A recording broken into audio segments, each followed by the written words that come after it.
എല്ലാവർക്കും നമ്മുടെ പുതിയ വീഡിയോയിലേക്ക് സ്വാഗതം. നമ്മൾ ഇന്നത്തെ വീഡിയോയിൽ കേരളത്തിൽ മലിനീകരണ നിയന്ത്രണ ബോർഡിൽ വോക്കിൻ ഇൻ്റർവ്യൂ വഴി ജോലി നേടാനൊരു അവസരം വന്നിട്ടുണ്ട്. സോ അതിനെപ്പറ്റി ഇന്നത്തെ വീഡിയോയിൽ പറയുന്നത്. വീഡിയോ കിടക്കുന്നതിന് മുന്നേ നമ്മളുടെ ചാനൽ ആദ്യമായിട്ട് കാണുന്നവർ ചാനൽ സബ്സ്ക്രൈബ് ചെയ്തേക്കുക. അതുപോലെ തന്നെ വീഡിയോ ഇഷ്ടപ്പെട്ടിട്ടുണ്ടെങ്കിൽ വീഡിയോ ലൈക്ക് ചെയ്യുക, വീഡിയോ മാക്സിമം ഷെയറും കൂടെ ചെയ്തേക്കുക. അപ്പോൾ കേരള സംസ്ഥാന മലിനീകരണ നിയന്ത്രണ ബോർഡിലാണ് ഈ ഒരു അവസരം വന്നിരിക്കുന്നത്.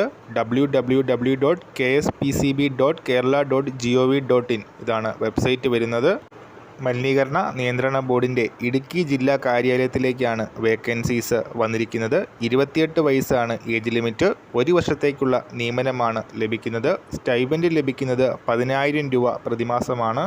വിദ്യാഭ്യാസ യോഗ്യത തെളിയിക്കുന്ന സർട്ടിഫിക്കറ്റ്സിൻ്റെ അസൽ കോപ്പിയും അതുപോലെ തന്നെ അറ്റസ്റ്റഡ് കോപ്പികളും അടക്കമാണ് ഇൻ്റർവ്യൂവിന് ഹാജരാകേണ്ടത്.